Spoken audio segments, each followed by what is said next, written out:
Mayor Yanish. Here. Councilmember Reese. Here. Christensen. Here. Anderson. Here. Amman. Here. Johnson. Here. Dockin. Here. Fagerly. Here. DeBleek. Here. 9 present, 0 absent. Would you all stand as we say the Pledge of Allegiance? I pledge allegiance to the flag of the United States of America and to the republic for which it stands, one nation under God, indivisible, with liberty and justice for all.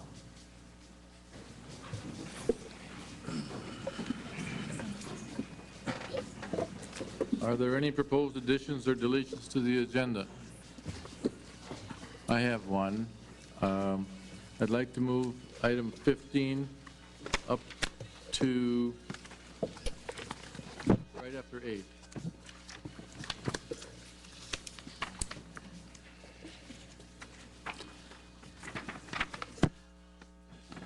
And then do we need to approve the consent items? Move to approve. Second. A motion has been made and seconded to approve the consent items as written. Discussion? A motion to approve. All those in favor say aye. Aye. Those opposed say no. That motion carries. At this point, we will read the mayoral proclamation.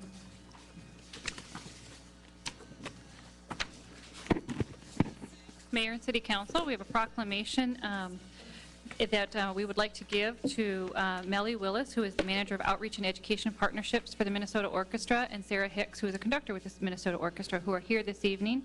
As many folks know, the Minnesota Orchestra will be here in Willmar this week for their Common Chords program, and the City Council has the following proclamation. Whereas music and other forms of fine art are important to the residents of Willmar, Kandiyohi County, and our region, and whereas the Minnesota Orchestra has selected the City of Willmar for its Spring Common Chords Week in Residency, and whereas these special events benefit and enrich our community and the people residing here, and whereas volunteers have worked diligently to provide many fine musical events in the City of Willmar and surrounding area during the week of May 20th through May 26th, 2012, the City of Willmar does hereby proclaim May 20th through 26, 2012 Minnesota Orchestra Week in Willmar and encourage all citizens to visit our community and attend the Minnesota Orchestra activities. And with that, we'd like to present that to our two guests this evening.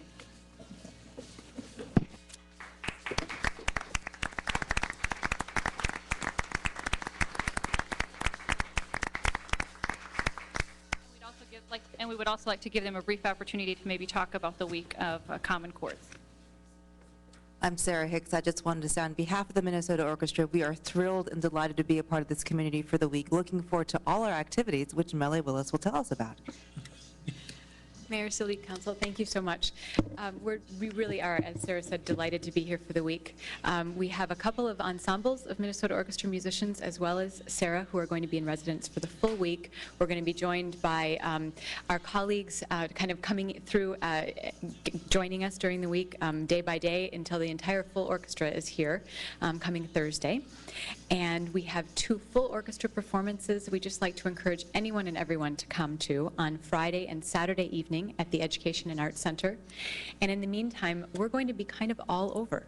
So I encourage you, without wasting your time here this evening, but I encourage you and anyone watching at home to visit the website, which is minnesotaorchestra.org/Common Chords, which is the name of our partnership, and the full schedule of all of the activities of the week will be there. There are a number of things that are open to the public and the community, as well as we're going to be interacting with students of all ages, from preschool all the way through high school. So we're really, really excited to be here. We can't thank the steering committee of volunteers, who Charlene was a very important part of, enough for all the work that they've done over the last 18 months. You can be very proud of this community, and we're really very proud to be here. So thank you very much. And thank you for coming.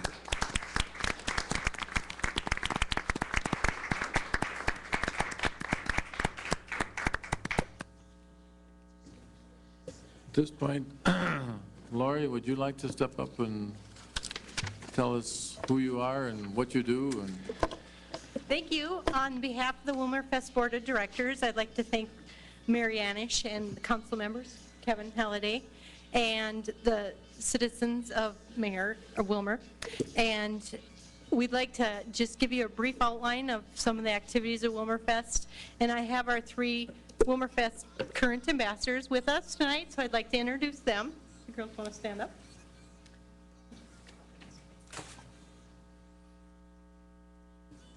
We have Aqua Princess Alexandra Wodash, our Queen of Festivals, Shelley Summers, and Tiffany CU is our international princess. So they're with us this evening.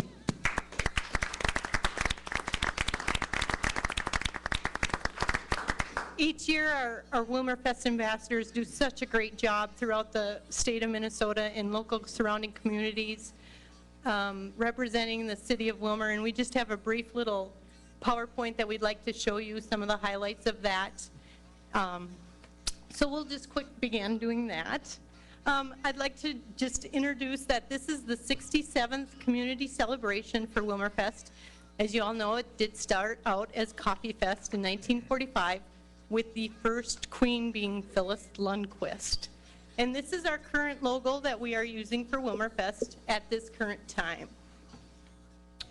This is just some past history of the past royalty. And in the far corner on the right, we have up here that we had our 65th year a couple years ago, and we invited past ambassadors to attend our festival, and we had a great turnout of that. And we have past Mayor Dick Hoagland is a huge supporter and helper of Willmar Fest, and he's a great memorabilia collector, so he likes to show off some of his Willmar Fest items and Coffee Fest items. And just not a couple weeks ago, he gave me an old art drawing he had of Coffee Fest that they used to have a caricature type of thing done of them. So he had given that to me, so I thought that was pretty amazing. So I just kind of wanted to show that off a little bit as well. And some of our past ambassadors just in the last few years, I'll just quick go over who our queens have been the last few years. We have Queen Megan Michaels, Queen Shelby Warner, Queen Jenna Savoya, and Queen Caitlin Schlegel. All these 3 gals have, of course, after their reign and they were done with Willmar Fest, did go compete in the Aquatennial in Minneapolis. And we have some of our current board of directors. We have Becky Simonson, our president of our board, Vice President Heidi Borstead, Secretary Beth Fisher, Treasurer Kathy Fagerstrom.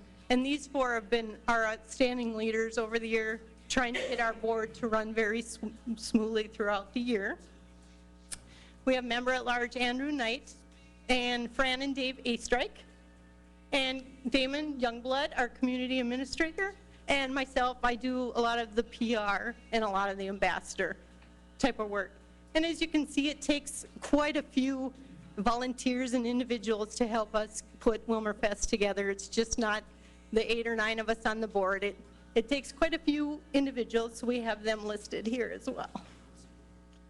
Now, I'd like to just turn it over to the gals, and they're going to do a quick little summation of what they've done the last year to just kind of wrap things up for you. Shelley, do you want to go ahead?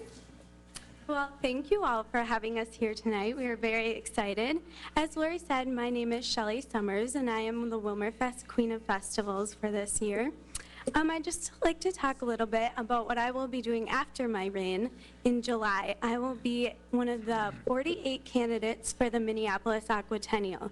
I'll be spending a week up there all by myself with all the other candidates, and hopefully maybe get to represent Minneapolis after I'm done. So I'm looking forward to that. Okay, Alexandra, why don't you go through just quickly some events that we do as the Willmar Fest community to share with the taxpayers of Willmar and the surrounding communities?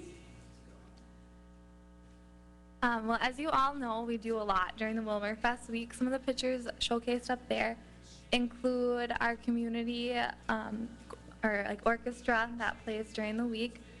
And then we have our firemen who serve a delicious breakfast before the parade on Saturday morning. And then we, of course, have the block party, which is a huge event that's put on along with the JCs. And I know that's a big community one as well. Tiffany, you want to wrap up with some of our other events that we have during Willmar Fest? Yeah. Some other events that we do are the Stingers game, which the candidates take part in, and they do little competitions between each inning and to see who will be crowned the queen bee of the Stingers. And at the beach party, there's a Little Crow ski show. And after the beach party is the fireworks show, which Q102 helps with, and it's a blast. Shelley, you want to kind of wrap up with some of the more candidate-based areas that we do with our candidates? Yes. Well, as you can see, the candidates in the middle are standing in front of a fire truck, and that was one of my favorite events. We got to ride in the fire truck around town. And on the bottom right, you can see they have their hands up. They did a dance, and actually we changed that a little bit with our coronation. We do a Meet the Candidates portion, where each candidate describes something about Willmar, and they dress up. And it's really fun because everyone gets to learn a little bit more about the community. And there's just various things like the Stingers game and the, what is that one called? The pie. We serve pie in the community park, so that one is fun really too. The other thing that I should bring up, this year we're changing up the coronation a little bit. Instead of just doing a popular occupation, that type of thing for coronation, the candidates this year, they have chosen, they're going to call it Meet the Famous Willmarites. So they've been chosen, 8 people have been chosen, or 11 people have been chosen, and the candidates each have to come up with a real brief little program about the individuals and speak about them at the beginning of coronation. So it'll not only be that, but everyone in the audience and the candidates learn famous people that have been from Willmar, are from Willmar, that type of thing. So they were all pretty amazed the other day when we had picked the names that there were famous people from Willmar, so that's kind of nice. So it's a good educational piece for the young gals as well. Shelley, why don't you talk a little bit more about the ambassador program too, and then we'll... Being a Willmar Fest ambassador, we get many opportunities to volunteer, and there are a few pictures we have here. One of them being ringing bells for the Salvation Army. We also read during coronation week to young kids at the library. Tiffany and Alexandra got to go to the Dairy Princess coronation.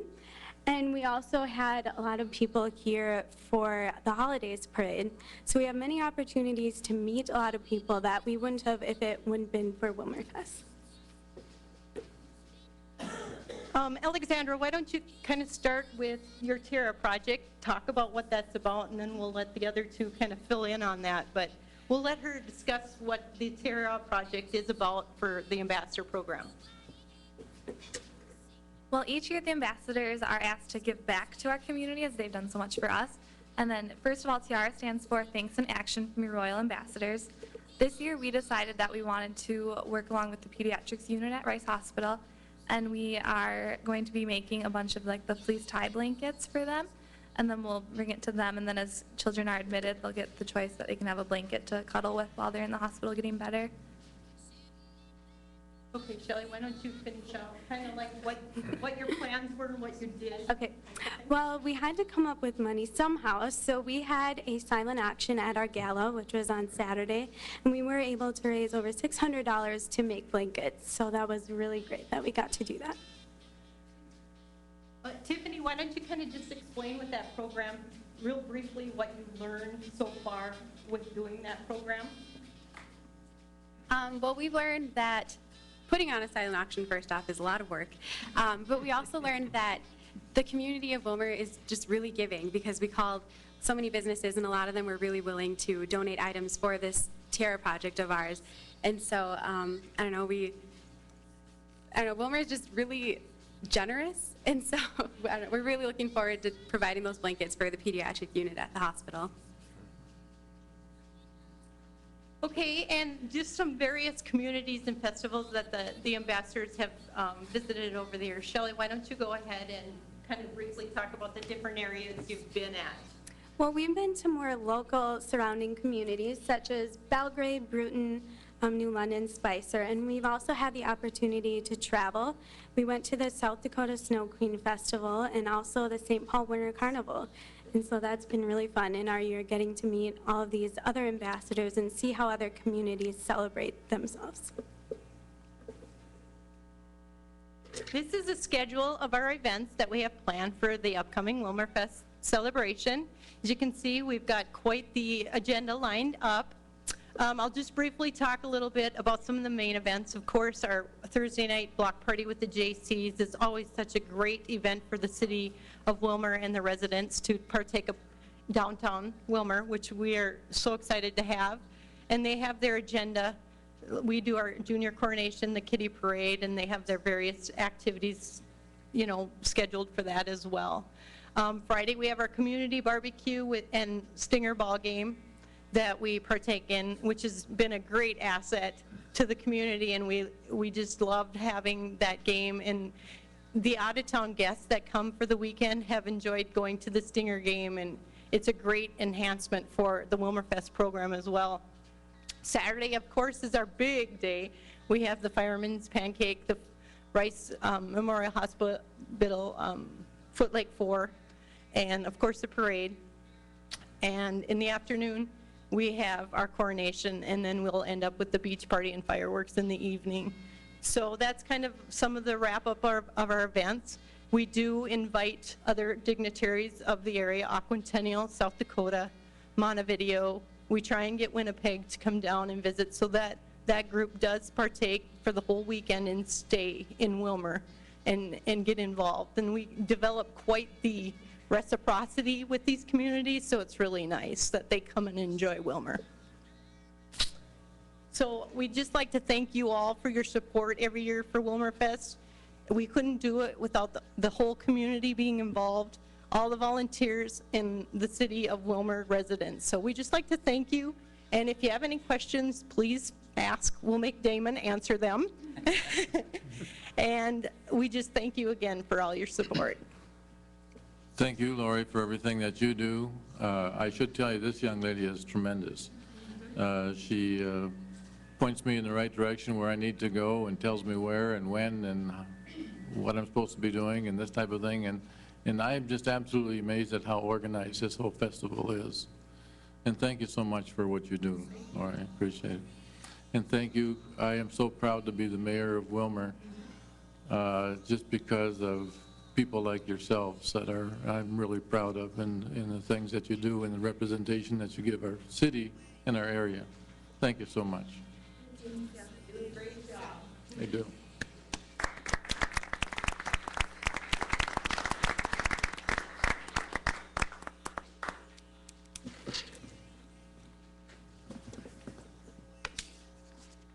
With that, we'll move into the consideration of the City Park special event by on-sale liquor license permit. Kevin, would you like to explain that to us, please?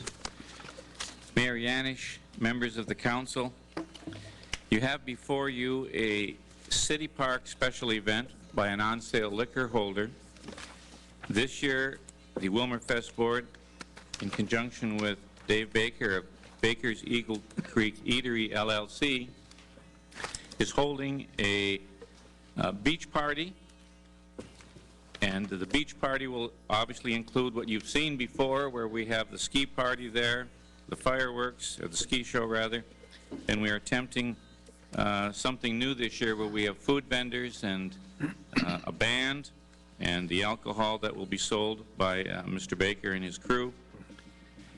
It is kind of a well-gelled together program where the band will play first, they will stop and not compete with the ski show.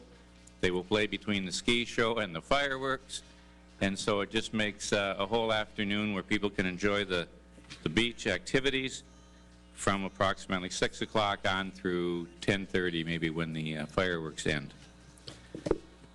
Pursuant to our ordinances requiring the council approval, this on-sale liquor license needs to be approved, and it is staff's recommendation that we approve this special event permit, and it needs a roll call vote. Move to approve. Second. A motion has been made and seconded to approve the City Park special event licenses. Discussion. Roll call. Councilmember Reese. Aye. Christensen. Aye. Anderson. Aye. Amon. Aye. Johnson. Aye. Dockin. Aye. Fagerly? Aye. DeBleek? Aye. 8 ayes, 0 nays. That motion carries. At this time, I would like to have the consideration of the proposed downtown plan, open the hearing. I would like to open the hearing at this particular moment. Bruce? Thank you, Mary Yanish, members of the council. I'm both excited and a little tired to be here tonight. This has been a long process, but it's been an interesting process.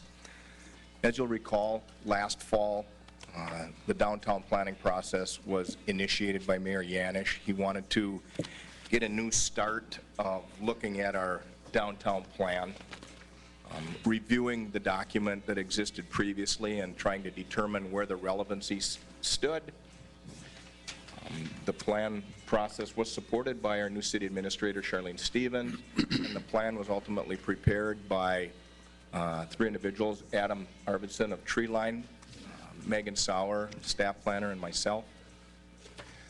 All along the way, though, there was guidance provided by the steering committee that the mayor and council appointed, and you can see up there that we had a very diverse committee consisting of a representative of the African Development Center, Yusuf Ahmed, Bev Doherty from the Design Center, Roberto Valdez from the Multicultural Center, Lance Peterson, who was the Chamber of Commerce representative, Michael Schramm from Rice Hospital, Steve Rehnquist from the EDC, Richard Engen, downtown property owner, Jana Palmquist, Design Center, Megan Sauer, myself, Adam, council member Dockin, city administrator Stevens, the mayor, and then 2 other individuals from the downtown that are property owners and have been very interested and instrumental in this process, Gary Geiger and John Christensen.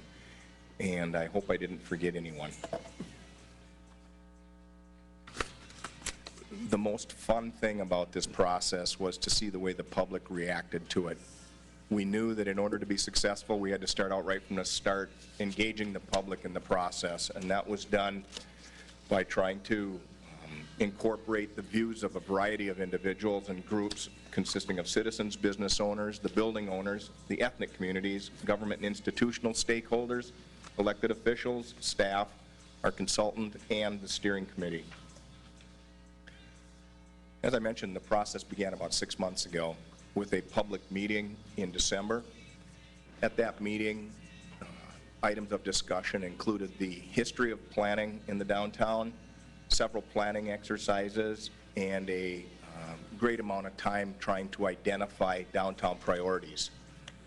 Following the public open house, meetings were conducted with 4 stakeholder groups. Those were the downtown business community, representatives of government and institutional facilities, the Latino community, and the Somali community.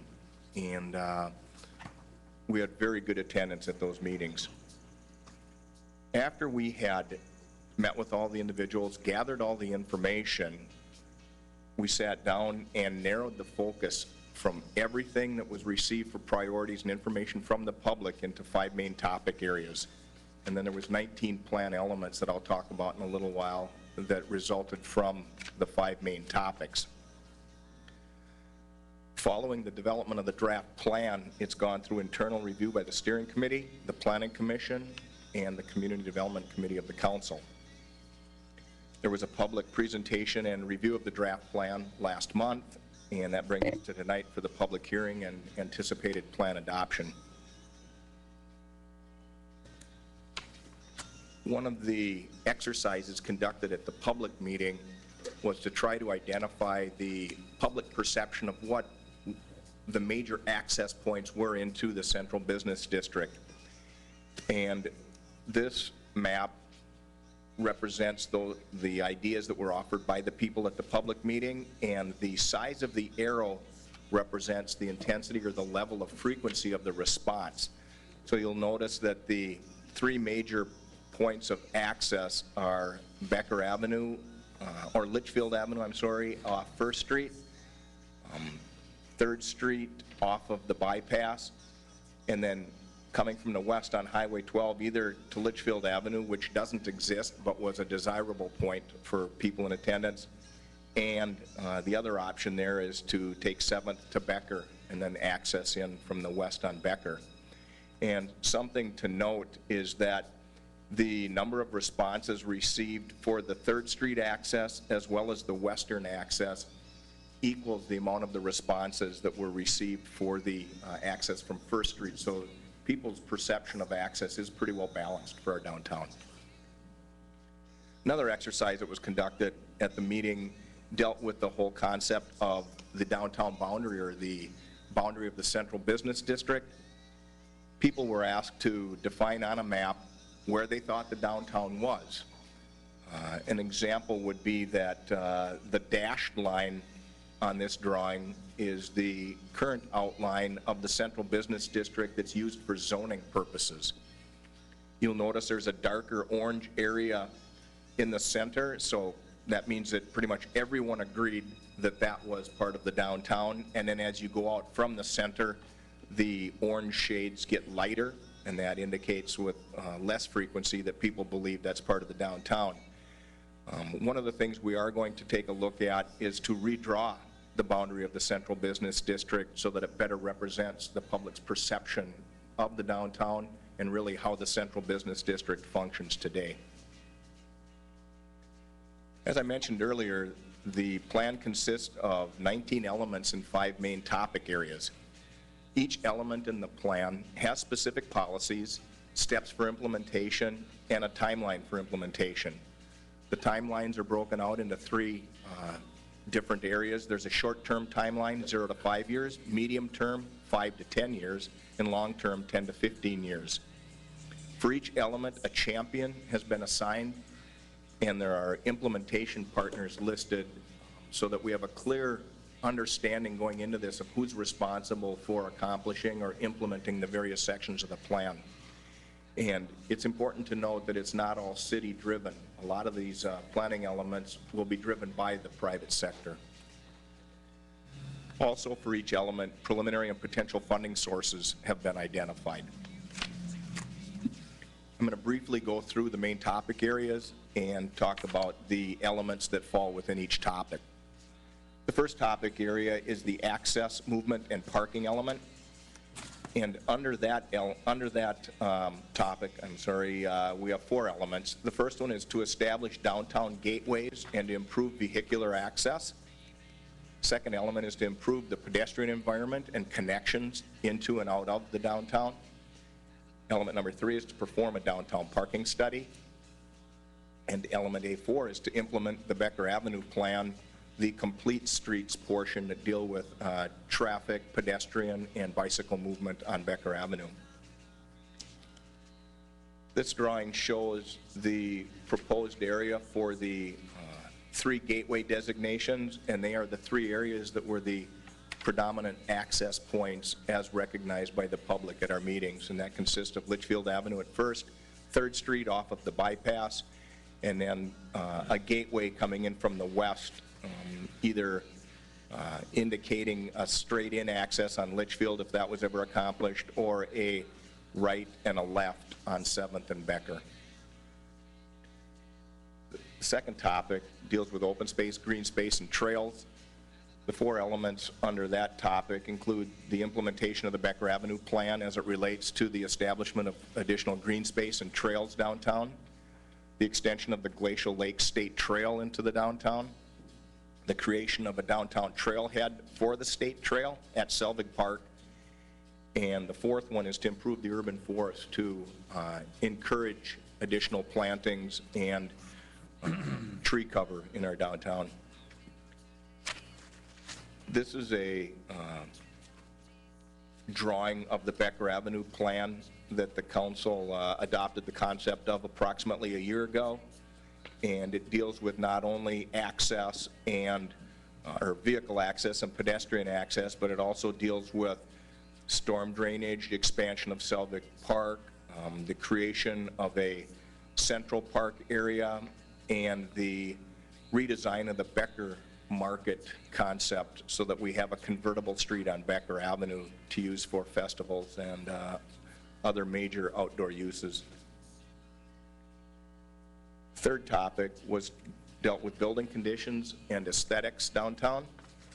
First element was to adopt downtown design standards for buildings and open space. Second element is to facilitate facade improvements. Third, encourage historic preservation and restoration. And the fourth is to update and improve lighting in the downtown. Topic D dealt with business mix and redevelopment. Element D1 is to revise the central business district zoning boundary, and I briefly mentioned that earlier.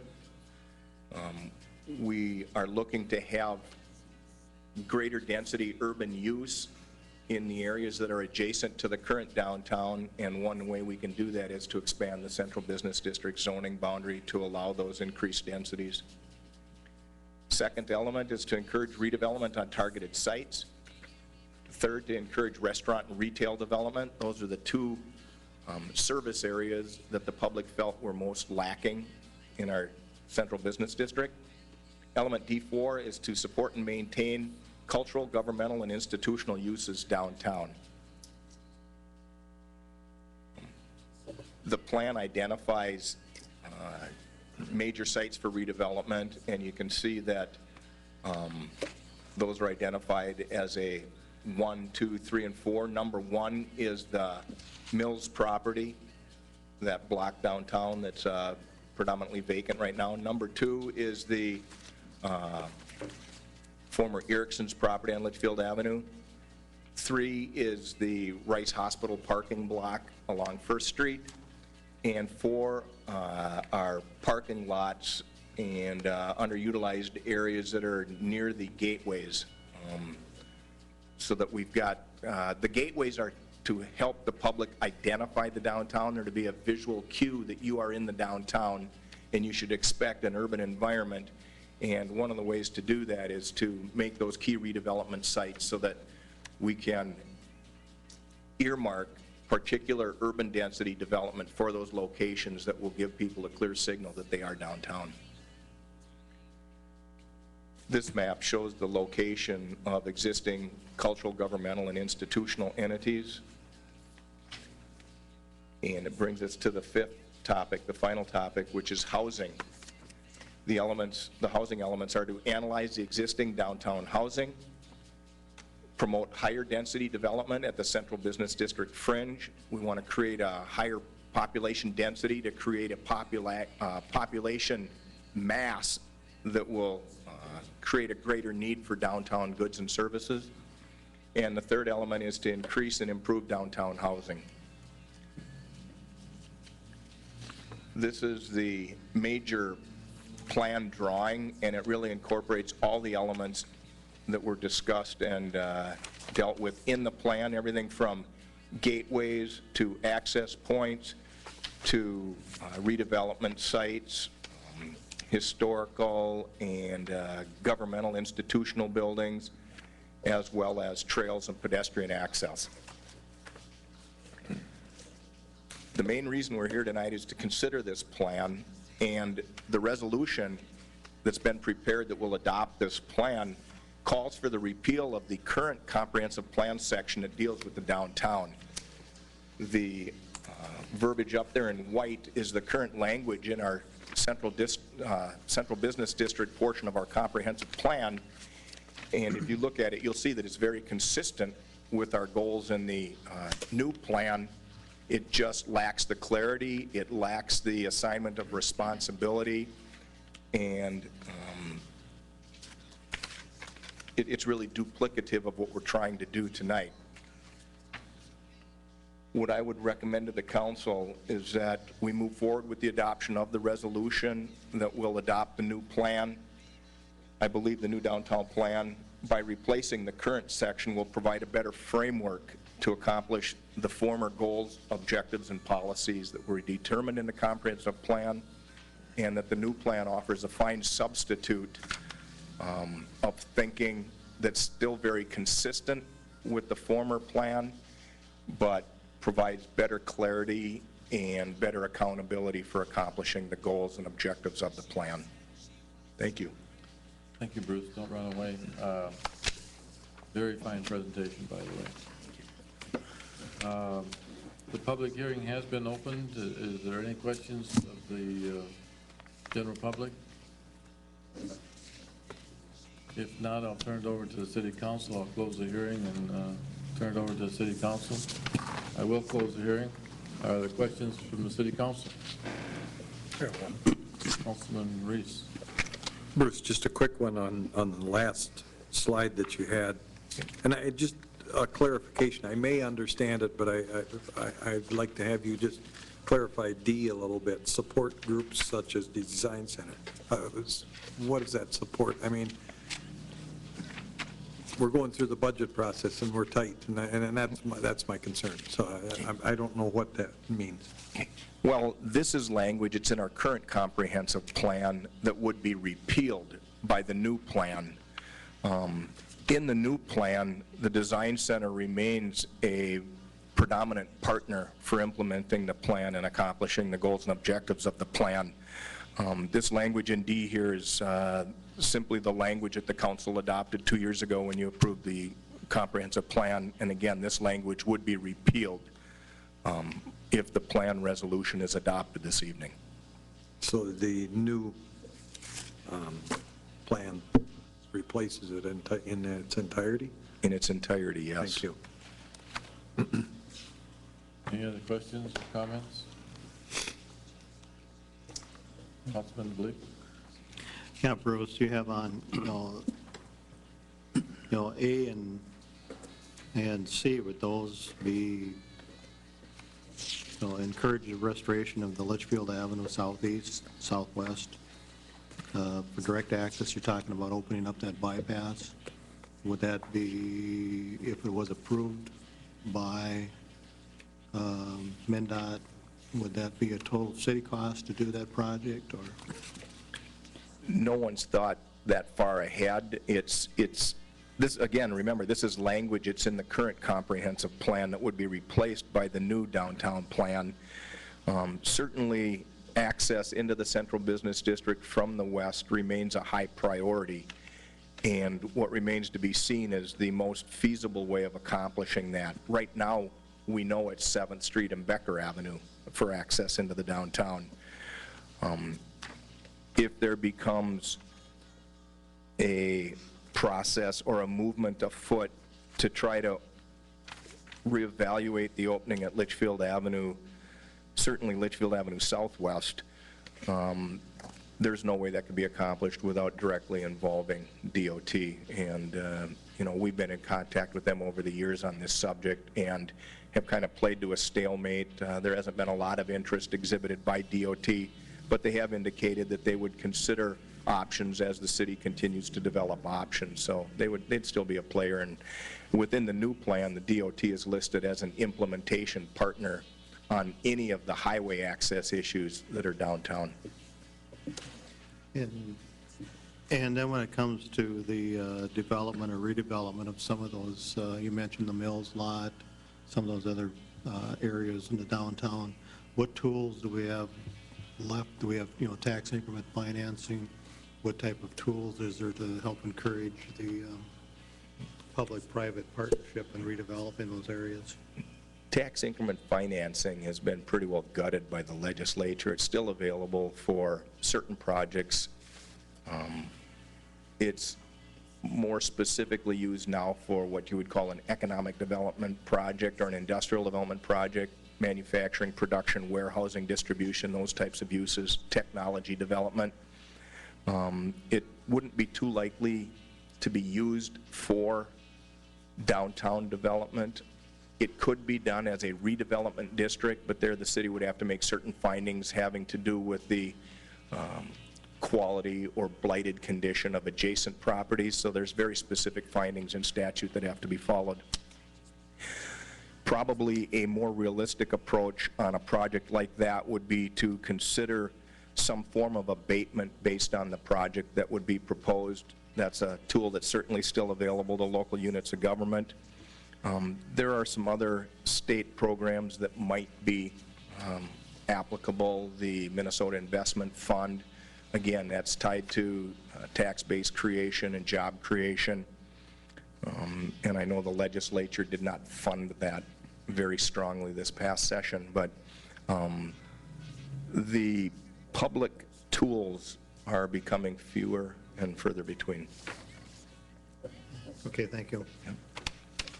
Any further questions? Councilman Anderson? Thank you, Mr. Mayor. First of all, Bruce, to you and your group, kudos. This is a job well done. This is incredibly well thought out and well prepared. We have timelines, we have possible funding sources, so your group has done a wonderful job. The question I have is, we have the 3 proposed gateways.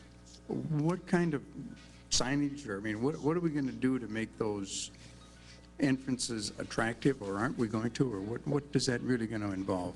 That would be one of the next steps that we actually, looking ahead, had anticipated trying to budget some of those activities in our capital improvements budget. We're not sure where that's going to shake out in the big picture, as well as any other budgetary issue, but no one really has any firm concept right now of what the gateways would be. They don't necessarily have to be signage that spells it out to you. It could be a simple visual cue, and we're going to look at some different options for accomplishing that. But it most likely will involve a combination of public and private activity, because we probably will not have the public space to put those gateway markers on. We'll have to work with the private sector to do that. Thank you. Councilman Ahmed? Thanks, Bruce. Good report. Good job to everybody, like Dennis said. Finally, we're getting back to stage 2. I think this happened back in the early 1980s. We had a plan for the downtown, and some of that sat on the shelf, but I'm glad it's coming around again. I had a couple of questions. Number one was on page 10, B, it says allow development with higher density and relaxed parking requirements beyond the existing central business district to facilitate redevelopment. Define relaxed parking, or what does the committee mean by relaxed parking?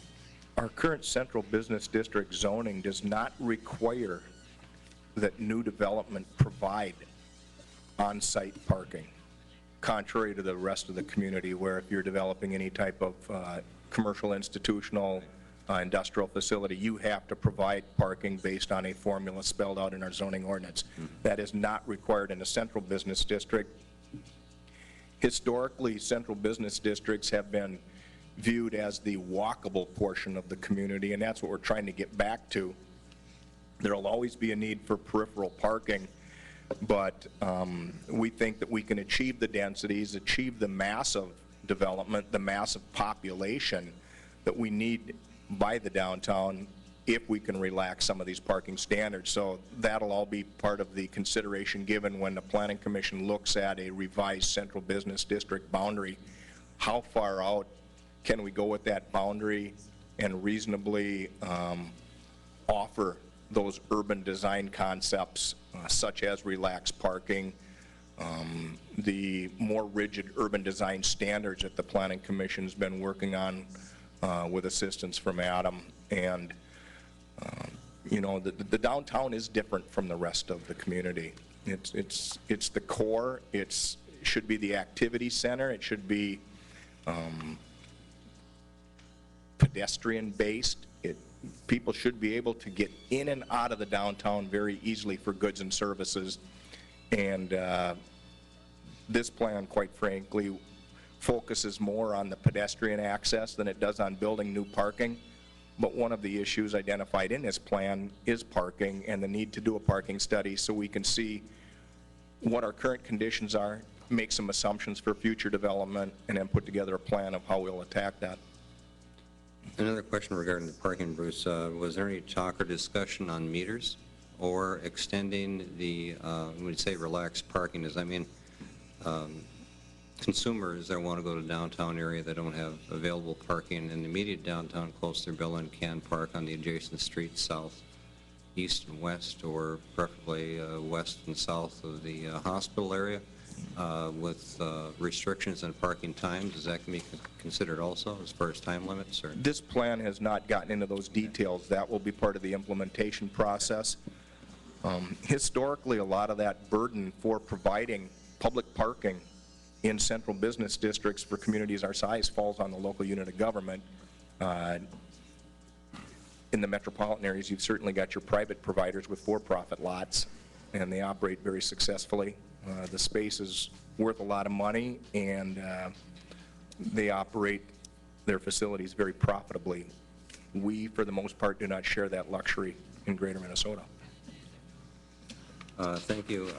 You mentioned MnDOT and the cooperation. Councilman DeBleek mentioned that when Mayor Yanish and I had a meeting with the people from MnDOT, a couple of the engineers out there, I did get the sense after, I think, an hour-and-a-half meeting that they were willing to cooperate with us, but with the balls in our court, we had to come up with the design, and then they would consider it to be approved based on the design. And that's going to be an ongoing process, but I'm glad that you mentioned that.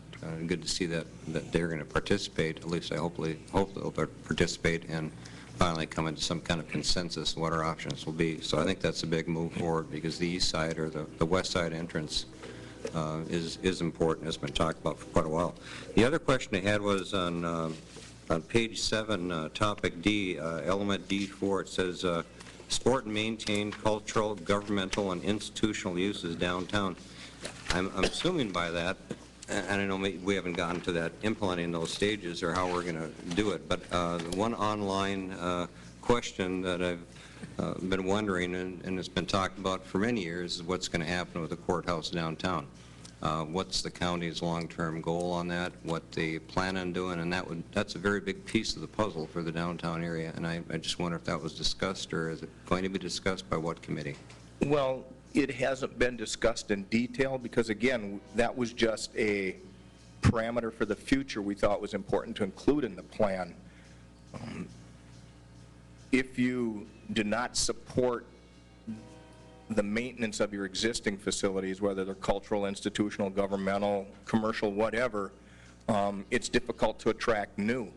And we need to maintain the base that we've got for employment and activity in our central business district. And obviously, in the discussion, the courthouse did come up, but I think we all know that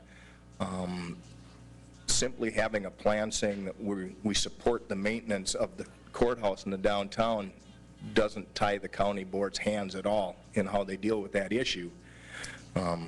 It just gives us some clarity for how we can represent that issue as a city if, in fact, that topic does ever come up for consideration. Thank you. I was looking in the report. Was there anything as far as economic development or the city being the champions for encouraging a new established growth? I know you and I have talked many times on what we could do if we had our choices to have a major draw our business downtown. Is that going to be attached in this report? Is in the report who is going to be implementing that, or who's going to be the aggressive group to stimulate that type of activity? That will fall to the city, the EDC, and the design center. Okay. Thank you. Good report. Further questions or comments? Councilman Dock? Thank you, Mr. Mayor. Bruce, thank you for the good report. Thanks to all those that put this together. My concern is always with the dollars, and everybody knows we are living in uncertain times, and uncertain times are going to be with us for a long time. I'm concerned about the public and the private dollars that are going to be involved in this plan, and I think we need to be very specific about how we're paying for all parts of this with public dollars, private dollars. And to make sure that everybody is on board, we document what we do, what we're doing, why we're doing it, the current funding, but more importantly, how do we sustain this over the years? Peter Hutchinson was out here 4 years ago, 3 years ago, 2 years ago at the chamber. His comment was, it will take us 25 years to get out of this debt cycle that we are in. This is a great plan. I like it. But paying for it is another part. I'll just leave it at that. I find it interesting that on First Street last week, the private sector opened up an ice cream parlor and a bakery on First Street. That's with private dollars, didn't have to have any studies. They did it with their own wherewithal, and so, but again, a great plan. Thanks for all the hard work that went into it. Thank you. Mr. Mayor, I'd like to move to approve the Willmar downtown plan as presented. Second. A motion has been made to approve the downtown plan as presented. Does that also include repealing the old plan? That is part of the resolution. That's part of the resolution. I'll introduce the resolution on that, Mr. Mayor. Thank you. And repeal the discussion? Mayor Yanish, before the vote, if I may, I'd like to ask Adam Arvidsson if he has any comments, if there's something I've missed that you think is germane to this process, or if you think I've adequately covered it. I'd like to ask Adam a question, if I may, and that would be to tag on to Councilman Anderson's question about the signage and the entrances to the downtown area. Would you explain a little bit about what we're talking about as compared to, I just don't want people to think it's going to be a tin sign with an arrow on it. That all depends on the budget. Thank you for the question, Mr. Mayor. It's not going to be a tin sign with an arrow on it. A downtown gateway, to me, it's not just the arrow that points you and says downtown is over there. It's the beginning of the experience of downtown, so it's that you almost navigate intuitively into the downtown. And so that can be any combination of things, really depending on space, number one, and budget, number two. And that can involve plantings. It can involve signage that might not be just a sign post, but instead could be something incorporated into, say, like a stone wall or something. There can be some earthworks and grading to sort of, in a way, enclose an intersection to kind of make you feel like you've arrived somewhere. Another real key feature of that is to make sure that there are key views into the downtown area. When I studied sort of gateways into downtowns from bypasses, specifically about a year ago, I found in some Minnesota communities that have a somewhat similar situation as we do, namely Shakopee and Elk River, that the view of downtown was prominent from those gateways. And that's something that we can accentuate just by making sure that when we do things like plantings and earthworks, if those are included, that they then don't obscure that view that we're trying to show. So the next step on that element would really be to explore that further. There are obviously right-of-way constraints. There's things we have to look at. There are visibility triangles for the turning areas. So the next step would be to study those in some more detail and to really come up with some design ideas that might include any or all of the above, again, depending on space and budget. Thank you. Any further questions for Adam? Well, just a comment, Mr. Mayor. Thank you. I think you're a very intricate part of this whole concept. I've been meeting, Adam has been part of the Willmar Design Center, been reporting to that committee for the last 3.5 years, been on, and your input and insight is very appreciated, and I'm glad you're part of this team. Thank you, Councilman. Thank you. Any further discussion? We'll take a roll call. Councilmember Christensen. Aye. Anderson. Aye. Amon. Aye. Johnson. Aye. Dockin. Aye. Fagerly. Aye. DeBleek. Aye. Reese. Aye. 8 ayes, 0 nays. That motion carries.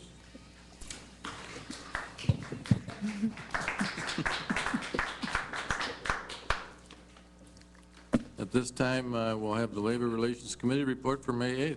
Oops. Excuse me, there's open forum, and you do have 3 individuals who've signed up. Beverly Doherty. If they, I'm not sure, there are 3 individuals who signed up, whether they signed up to speak at the public hearing or open forum, it's just the question. Okay. I'm sorry, I missed that. Skipped right over it. Deb, did you want to speak? He's left. Okay. He doesn't want to speak. I guess not. John? Could you come up and name and address? I know most people know you, but... Thank you, Mr. Mayor, member to the council. My name is John Sullivan, 508 Southeast 13th Street here in Willmar. Just had a couple of things that caught my attention. You don't see me much anymore, and that's fine. But what I saw in the paper recently was the article where they interviewed Charlene evidently about the poor financial situation that we're looking at as far as the city goes. And I sympathize with that. It is very, very true. We're going to have to cut back. We're going to have to do something with the budget. And then I read the city council committee meeting, the community development committee meeting that you had last Thursday. And one thing that caught my eye was the building inspection service agreement for information only. And the Administrator Stevens proposed entering into a building inspector services agreement with Kennedy High County due to a retirement at the county offices. The city staff would offer up to 8 hours per week. And in that agreement, the county would pay the city $47.50 plus IRS mileage cost. I'm assuming that money goes to the city coffers and not to the inspector. Because if we're paying the inspector that much, we don't need them. But be that as it may, I'm just wondering if we got a city inspector that we can give to the county, maybe we got a city inspector that we really don't need full-time. And that's a cost cut. And also the last sentence kind of threw me a little bit because I have attended many committee meetings and many council meetings. The last sentence, the committee directed Ms. Stevens to proceed with the agreement. I've never, in my time that I've been to a committee meeting, seen a committee tell the city to do something without the council's approval. I find that very troubling. Here, 4 people told her to do something, and it takes 5 of you to enact something.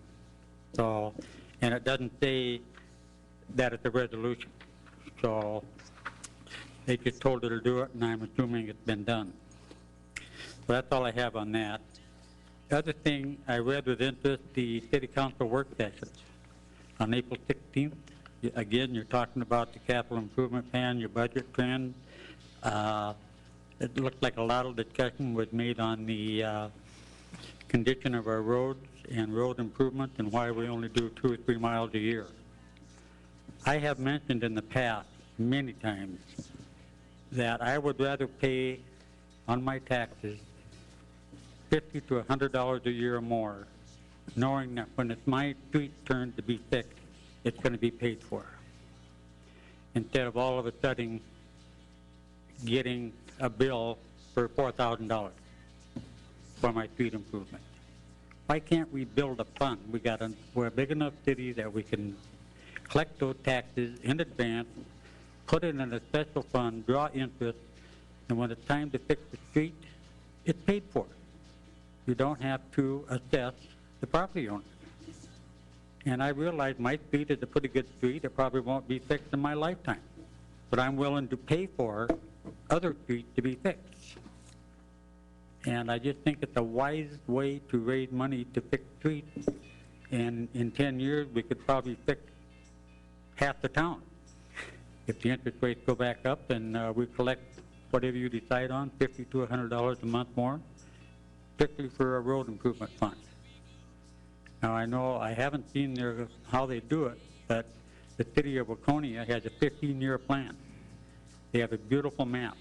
I've given it to some of you in the past, probably in 13 now, but it's all color-coded as to what year they're going to fix what street. And I think they have some kind of a financing mechanism for that. And it may be the same, it may not be. But I just think it's fair to all the citizens to let's all pay for our street and build it over time, build up the fund, and see what happens. Thank you. Thank you, John. Carol, did you want to speak?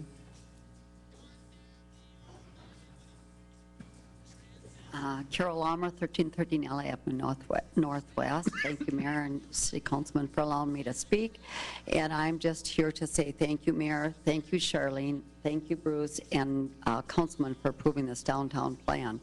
As you know, I was formerly worked in a business downtown and moved out, but my heart is still in the downtown. And I really believe this will help to be the spark as we go forward. And I agree, Councilman Dockin, that we do have to watch our expenses and do that, but we also need to do things to bring more money into the community, and let's hope that this will help us to do that. We can't get ourselves out of debt with cutting expenses all the time. So thank you again. Thank you, Carol, for the comments. Carol, for the comments. That would be whom we have on the open forum.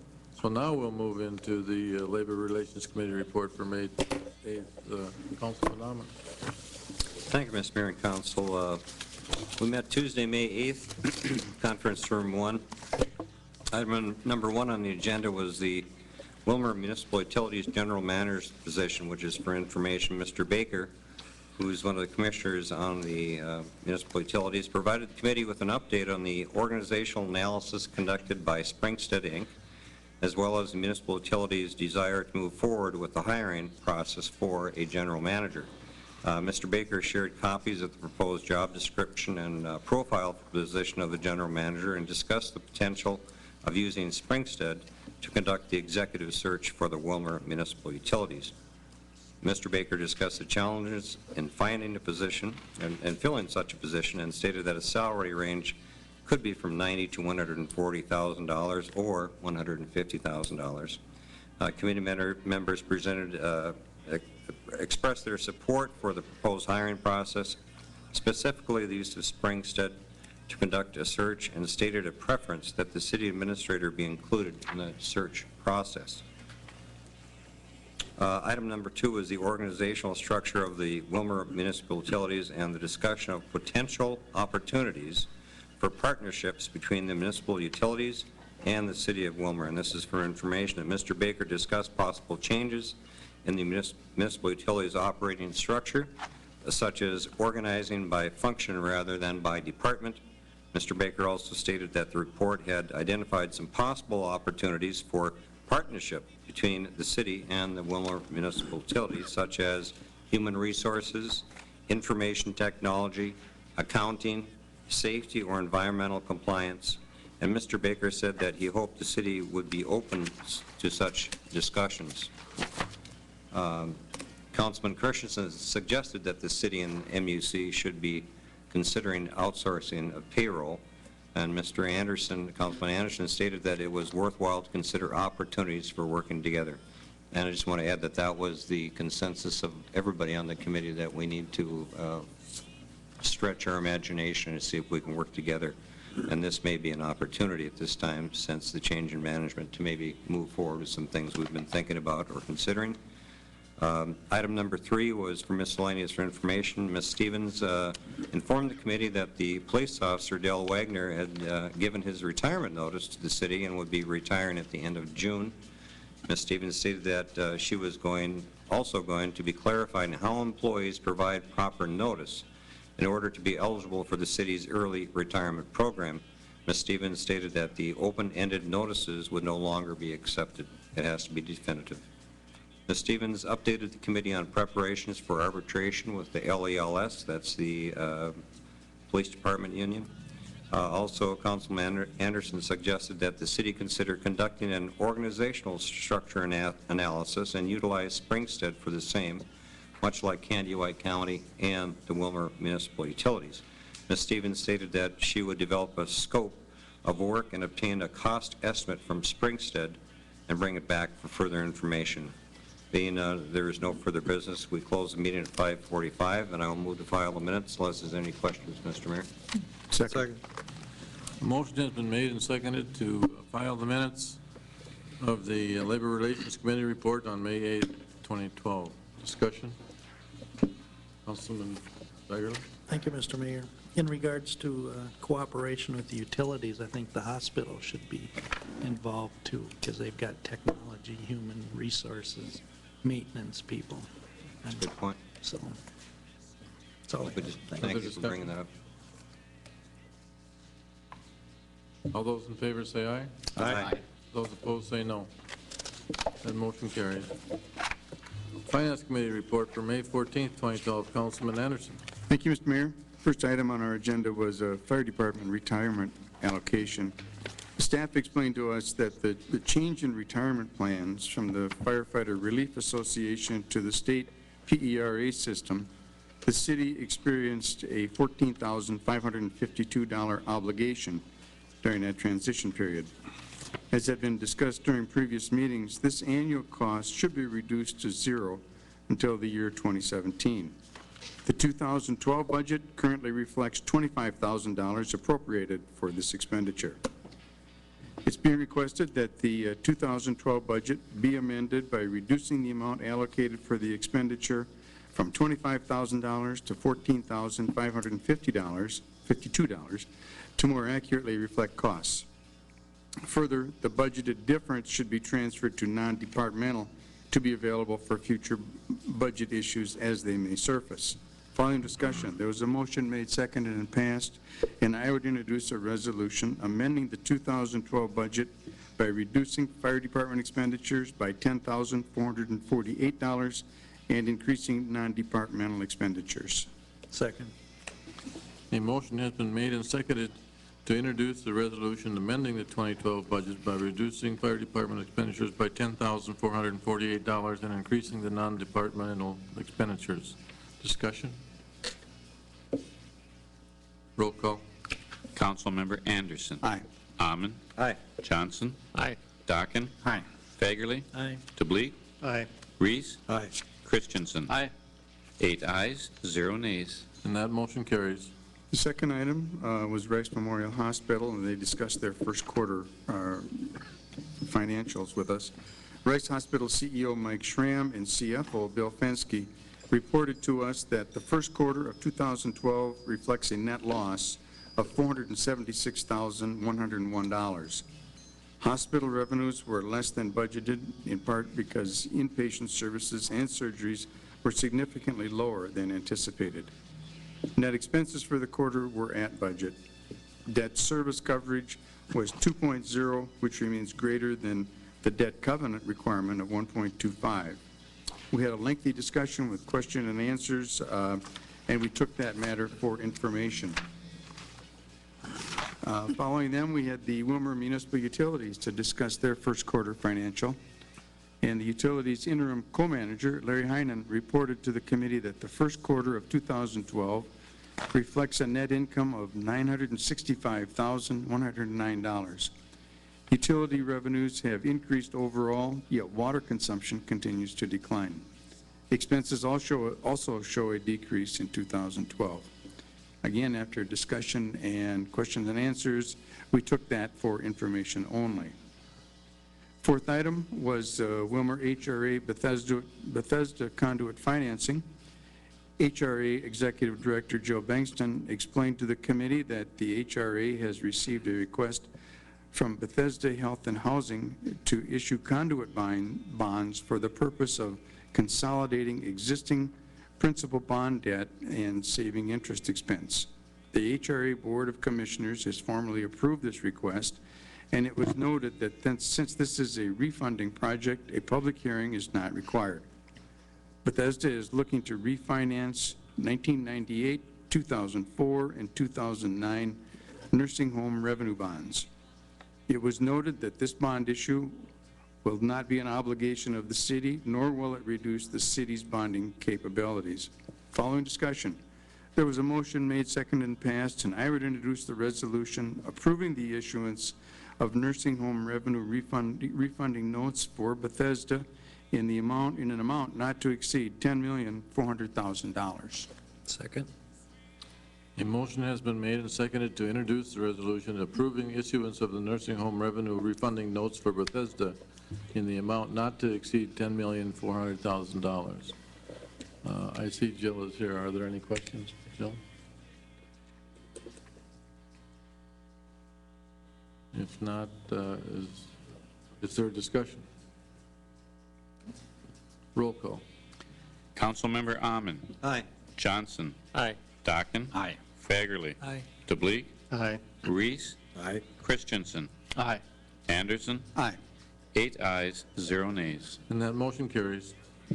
The next item was municipal tort limits. Staff presented details of the current statutory tort liability limits to the extent of the coverage purchased from the League of Minnesota Cities Insurance Trust. A decision has to be made annually on this item as to whether or not to waive the limits. If the city does not waive the statutory tort limits, an individual claimant would be able to recover no more than $500,000 on any claim to which the statutory tort limits apply, the total of which all claimants would be able to recover in a single occurrence to which the statutory tort limits apply would be limited to $1.5 million.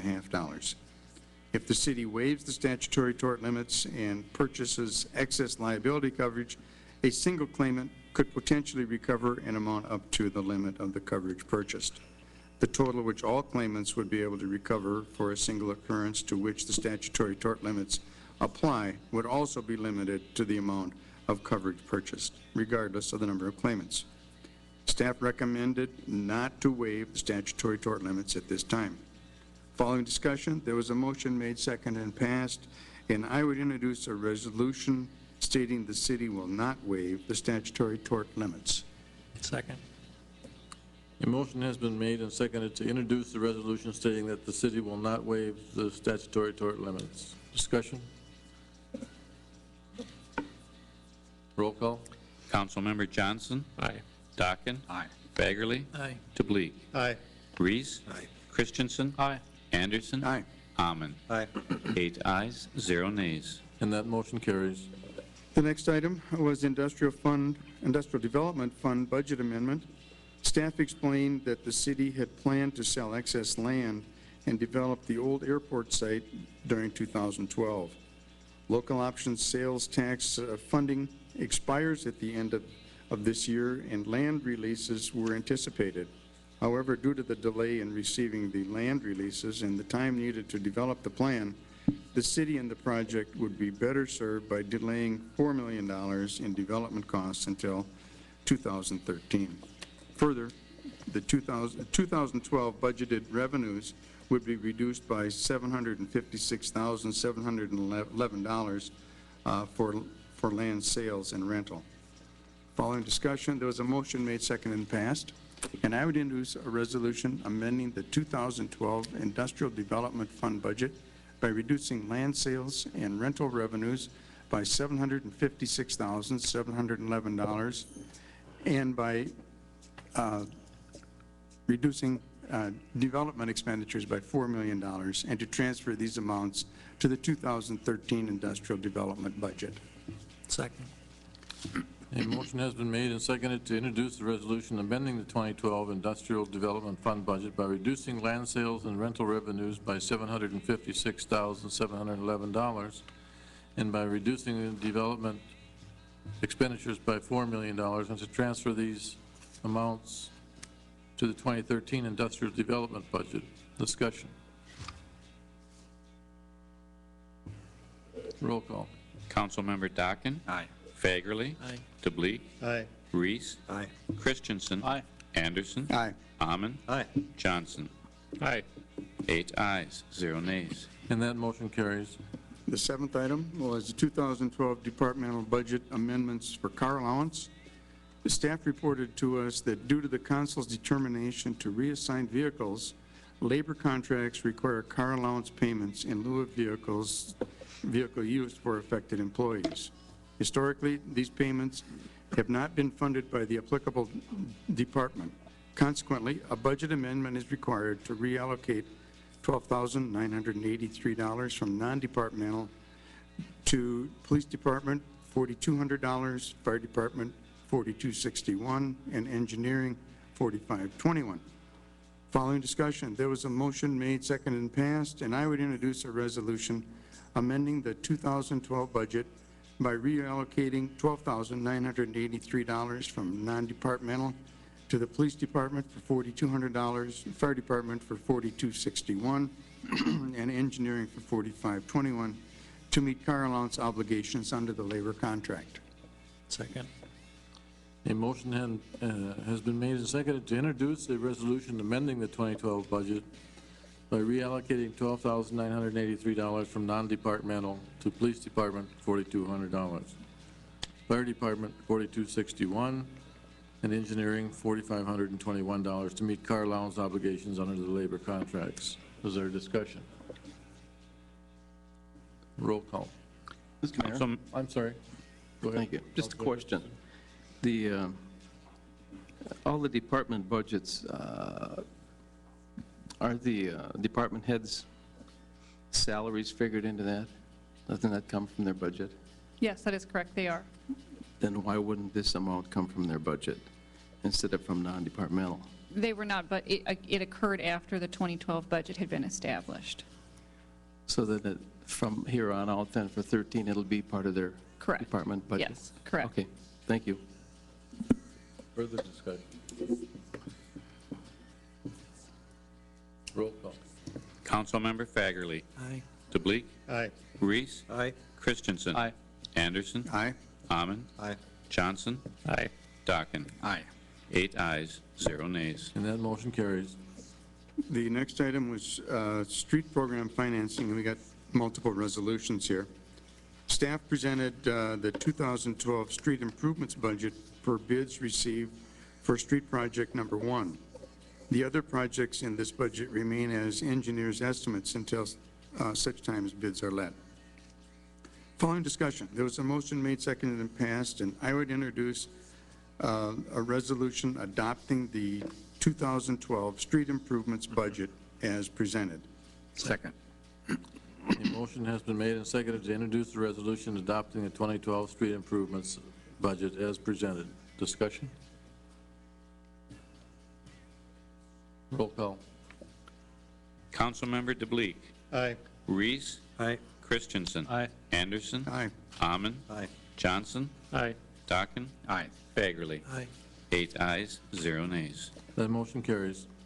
Then staff presented the street improvements budget for project 110112, estimated at $513,800, under which work began in 2011 in advance of funding due to unanticipated street malfunctions. Following discussion, there was a motion made, seconded, and passed, and I would introduce a resolution approving the street improvements budget for project 1101-12 in the amount of $513,800 as presented. Second. A motion has been made and seconded to introduce the resolution approving the street improvements project budget for project 1101-12 in the amount of $513,800 as presented. Discussion? Roll call. Councilmember Reese. Aye. Christensen. Aye. Anderson. Aye. Amon. Aye. Johnson. Aye. Dockin. Aye. Fagerly. Aye. DeBleek. Aye. 8 ayes, 0 nays. And that motion carries. And staff explained to us that council action is required to sell general obligation bonds to finance the 2012 street improvement program, and that a public hearing needs to be held for the proposed bond issue. Following discussion, there was a motion made, seconded, and passed, and I would introduce an ordinance to sell general obligation bonds to finance the 2012 street improvement program and set a public hearing for June 4th, 2012 for consideration. Second.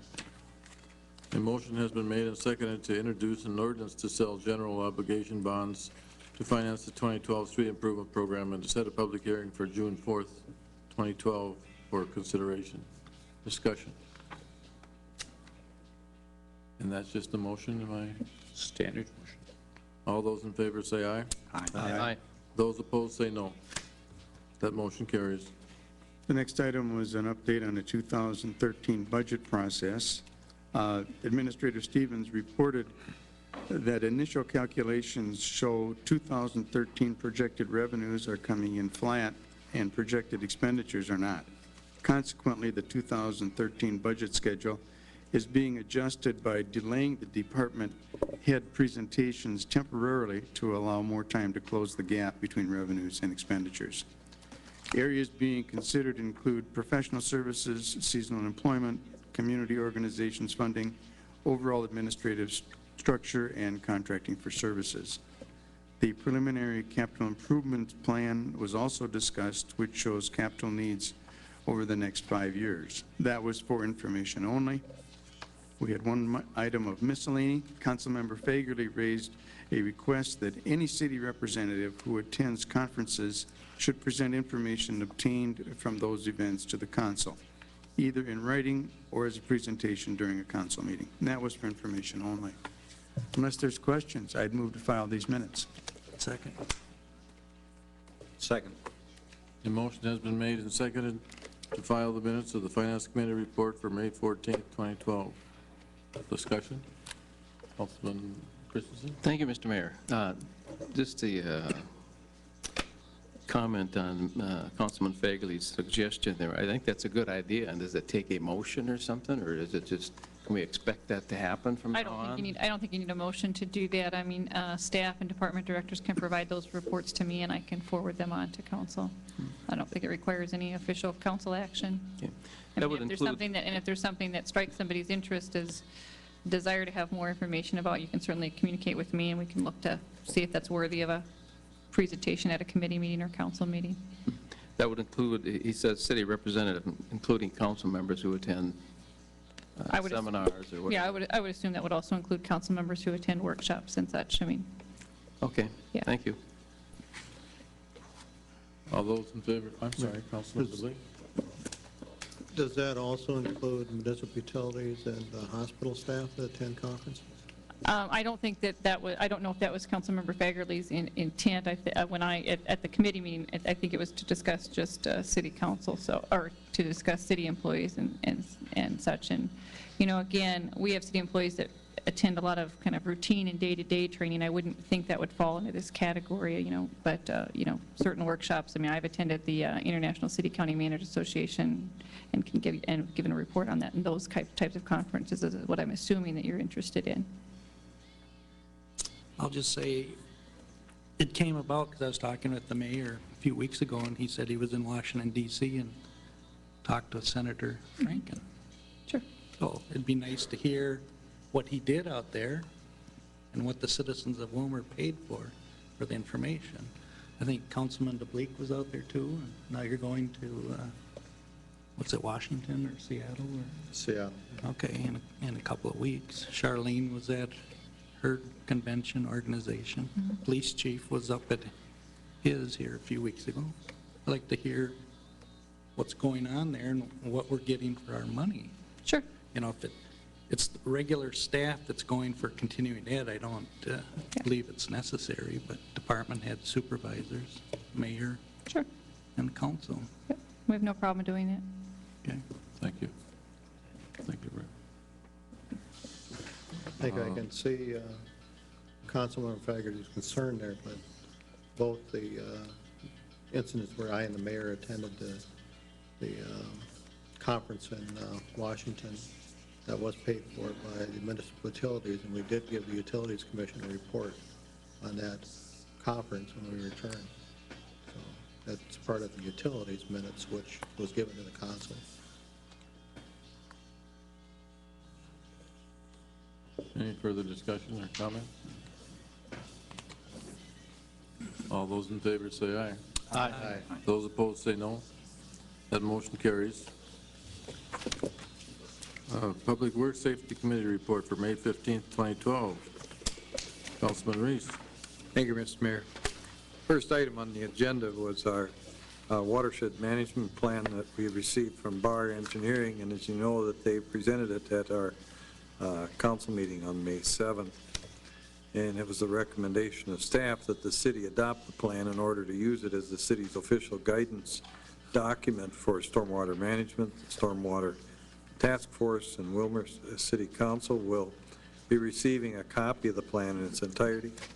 A motion was made by Councilmember Fagerly that we adopt the plan as presented by our Bar Engineering. And there was more discussion, and the motion was withdrawn because the committee felt that the document should be reviewed by the Stormwater Task Force prior to the City Council adopting the watershed management plan. And this will be brought back to the Public Works, Public Safety Committee at the second meeting in June. So that was for information only. The second item was Public Works Director Wilson requested approval of the plans and specs for Project 1202. That's the relocation of the existing 16-inch water main near the Minnesota Department of Transportation facility. And at the time of construction of the high school, the city entered an agreement with MnDOT for installation of what is now our existing water main across MnDOT's property. And that agreement stated that should MnDOT add to their facility, the water main would be relocated at the city's expense. The relocation that's going to take place now is a directional bore. It's estimated to cost $120,000 and would be funded by the Willmar municipal utilities in their capital expenditures budget. But to proceed with the project, the plans and specs need to be approved in a bid opening date set. And it was noted that another agreement similar to the first one would be forthcoming. So I would introduce a resolution to approve the plans and specs for Project 1202 and authorize the advertisement for bids to be opened on June 20th, 2012. Second. A motion has been made and seconded to approve the plans and specifications for project number 1202 and authorize advertisement for bids to be opened June 20th, 2012. Discussion? Roll call. Councilmember Christensen. Aye. Anderson. Aye. Amman. Aye. Johnson. Aye. Dockin. Aye. Fagerly. Aye. DeBleek. Aye. Reese. Aye. 8 ayes, 0 nays. And that motion carries. Next item was in regards to assessments for 1201A and B, and the bids were open for our 2012 improvements on April 24th. And staff has compared the costs for the 2012 construction to last year's, and the assessment rates have increased slightly for overlay, increasing from $25.46 per foot to $26.08. The reconstruction assessed rate also increased, as most of the reconstructed streets are avenues, leaving less accessible footage this year due to address. In 2011, it was $59.76. This year, it's at $67.17. And it was the recommendation of our city staff to assign the rates for this year's road reconstruction as stated. The total for the accessible footage to be collected is $600,073.01, with the city's portion being $617,859.12, not as a benefit of the property owner. So I would introduce a resolution to declare the cost to be assessed and order the preparation of the assessment roll. Second. A motion has been made and seconded to declare the cost to be assessed and order the preparation of the assessment roll. Discussion? Roll call. Councilmember Anderson. Aye. Amman. Aye. Johnson. Aye. Dockin. Aye. Fagerly. Aye. DeBleek. Aye. Reese. Aye. Christensen. Aye. 8 ayes, 0 nays. That motion carries. Then we just had some miscellaneous items. One of them was that our Public Works Director, Holly Wilson, informed the Public Works Public Safety Committee that our staff is in the process of preparing RFPs to include the design portion of the Lakeland Drive Interceptor project. And the interceptor would be placed in the Lakeland Drive from Willmar Avenue to Civic Center Drive in conjunction with the reconstruction of Lakeland Drive. The construction management portion will be solicited as a separate proposal at a later date. The RFPs will go out in July, with design work taking place in 2012, 2013, and construction would begin in 2014. This is for information only. That's all that came before the committee. I would move to file the minutes. Second. A motion has been made and seconded to file the minutes of the Public Works Safety Committee report for May 15th, 2012. Any discussion? Councilman Fagerly? Thank you, Mr. Mayor. This is for Holly. In the Lakeland Drive intersection, will a quiet zone be prepared for that area also? Project has not been determined yet. It's something we can look at. Okay, appreciate it. Further discussion? All those in favor say aye. Aye. Those opposed say no. That motion carries. And we will now have the Community Development Committee report for May 17, 2012. Councilman Docker. Thank you, Mr. Mayor. Item number 1 was public comments, and there were no comments offered at the meeting. Item number 2 was the Lakeland Hotel sales history for information only.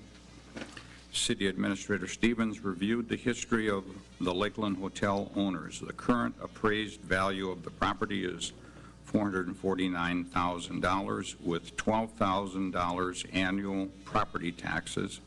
The city's share of that would be $2,900. This project fits into the downtown comprehensive plan and could cause positive momentum for future downtown development. The committee discussed the differences between Section 8 housing and affordable housing. The redevelopment of the Lakeland Hotel is estimated at $3 million, which will be paid for with private money. An abatement hearing is scheduled for June 4th and for a 15-year abatement request. And Mr. Mayor, Mr. Rehnquist was at that meeting, and he is in the audience. If you would, could we maybe have him make a couple of comments? If you'd like to. Sorry. Mr. Mayor, members of the council, I'll try not to be duplicative. Words from Mr. Peterson. The more we work together, the more we come together. Earlier tonight, you saw the opportunity for the city to get behind in general guidance and for the downtown plan. Now, needless to say, each and every action that will ensue out of whatever happens in the downtown plan will come before this council for individual approvals. What we approved tonight was a set of guidance, was a roadmap by which we'd like to see things happen. And what the council did in creating this is they created the environment in which success can happen. We also talked just a little bit about tonight about the quagmire of finances that every project of every nature is going to be running into in coming years. And Mr. Dockin and Councilmember Dockin, you're absolutely right. It's going to be just a very difficult situation. So what we have to do if we're going to make any project work is we have to find every available source of financing, whether it be public or private, that we can in order to make projects happen. In this particular project that we're looking at for downtown Willmar, many of us feel that this could be the leading kind of the kickoff type project that would make many other projects very logical and very likely to happen in the downtown area. And depending on the cost, you could see somewhere around $3.6 million totally spent, out of which $3 million would be private. And there's a variety of private vehicles that are used. And I know some of the members here tonight expressed concern that while they were private money, they were spent through public means, industrial revenue bonds, historic building tax credits, that type of a thing. And that's absolutely right. And I would say that we should all be aware of every vehicle that's being used. But I can also tell you that if we're going to put packages together, that we need to find every financial tool that's available to us, and not just because it's available should we use it, but if it's appropriate to our incident, then I think it's a good tool for us to use, and I think the Lakeland is an example of that. It's a lot of money for one building, but it's the absolute keystone of downtown Willmar, and I hope many of you will agree with me as we go forward. I believe it's June 4th that this is a project that we ought to get behind and support, and it's not a great deal of local dollars. I think we're talking less than 2% of the project cost would be local dollars to make this project happen. So thank you, Councilmember Dock and Mr. Mayor and Council. Thank you for your attention. And I'll gladly answer any questions. Are there any questions for Mr. Rehnquist? Thank you, Steve. They don't want to get me talking again. Councilman Dock. Thank you, Mr. Mayor. Steve, thank you for coming. Mr. Mayor, I'd ask that Administrator Stevens document where this private money comes from that we indicate in here that the $3 million will come from private money. I'd like to have that. Item number 3 is Building Inspection Services Agreement, and that was alluded to earlier for information only. City Administrator Stevens proposed entering into a building inspector services agreement with Candy Ojai County due to a retirement at the county offices. City staff would offer up to 8 hours per week of inspection or plan review, initially 2 4-hour meeting sessions. Field inspections would be restricted to Willmar, Dovry Township, and St. John's Township. The agreement calls for an hourly rate for inspections of $47.50 plus IRS mileage costs. The committee directed Ms. Stevens to proceed with the agreement, and I think Mr. Sullivan probably was absolutely correct in noting that. Apologize for doing that. I do want to say, with respect to this, Mr. Mayor, that what we're doing here is absolutely the right thing, I think. I mentioned, I think, to you and to Administrator Stevens, and I take Council Members Fagerly's comment about reporting on things. I attended a January 2012 meeting of the League of Minnesota Cities in Brooklyn Center, and the document that I received there was dated June 2010, which indicates to me that it was in work from 2009 to 2010, and it talked in terms about a new normal, a new way of doing things, not only as a city, but as a county, the Association of Minnesota Counties, and independent school districts.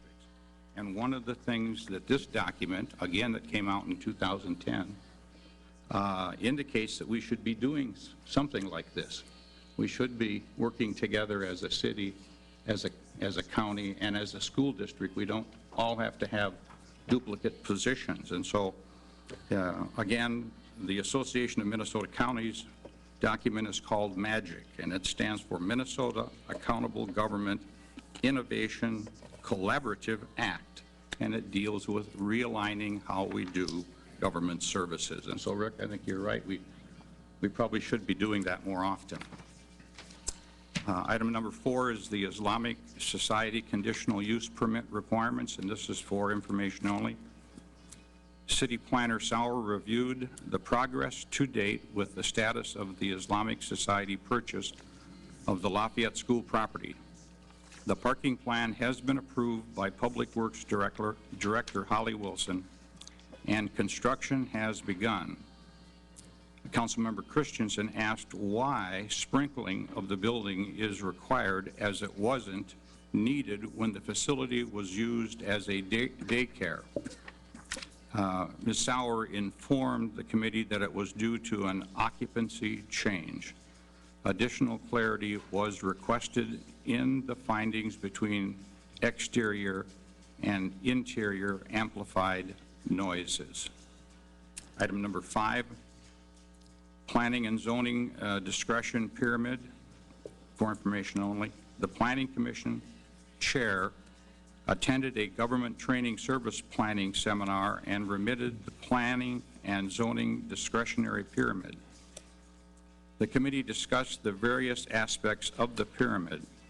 Councilmember Dockin asked what special training is available for various boards and planning commission members. Ms. Sauer informed the committee of the Citizens Planner Handbook and discussed limited funding which allows only a couple of commissioners to attend a planning session. Did we get that document of the pyramid? And I'd ask Mr. Mayor if Mr. Peterson would indicate on there where the citizens need to become involved. It'll just take us a couple of minutes to pull that up.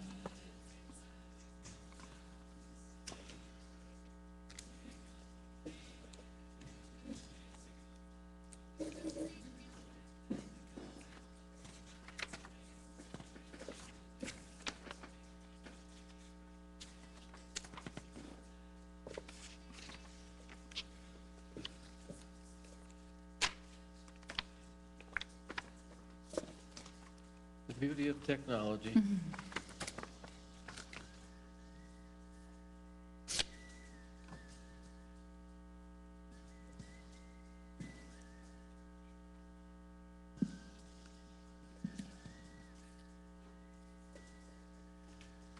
Why don't we do one more and then come back? Let's do number 7. Okay, we'll come back to that one then. Item number 6 was downtown trash collection issues. For information only, the committee discussed an overflowing trash container in an alley in the downtown area. The business utilizes a private company with regular pickups, but occasionally exceeds the container limits. Staff acknowledged similar incidents throughout Willmar at rental complexes and residential areas. Councilmember Dockin suggested installing cameras in problematic areas and the need for consistent enforcement. Item number 7, Councilmember Amon inquired about some flooding issues around a piece of equipment at the airport. Staff explained the localizer equipment cabinet is often surrounded by water. The FAA is concerned about their expensive equipment being damaged. Staff has been aware of the issue.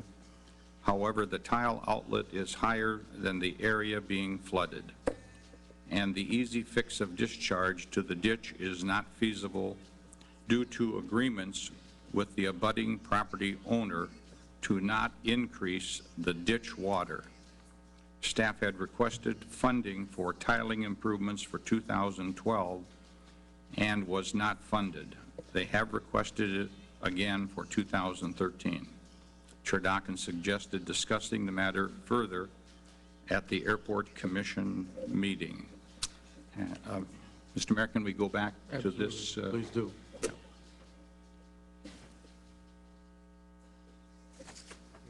Members of the council, this particular pyramid is intended to show the relationship between public participation in land use issues and the opposite amount of discretionary authority that is actually in place. Mr. Dockin's question centered around the public, and the public is involved in every part of this, really up through the conditional use permit and interim use permit process. The bottom of that pyramid deals with legislative functions, and that is the preparation and adoption of the comprehensive plan. That's typically based on public comment and a public engagement process, much like the downtown plan. The adoption of the zoning ordinance and subdivision ordinance, those again are legislative issues that are addressed by the governing body with public participation. The matters that are colored in yellow on the pyramid are specific zoning actions taken by a planning commission or by a board of zoning appeals, and the public has a level of public participation in that, as well as there's required notice that must be given, and public hearings are required to consider and act on any of those 3 issues. The top 2 matters, site plan review and the issuance of building permits, are issues that do not involve the public. Those are typically staff functions that are related to and based on legislative action by the council in adopting a comprehensive plan and a zoning ordinance.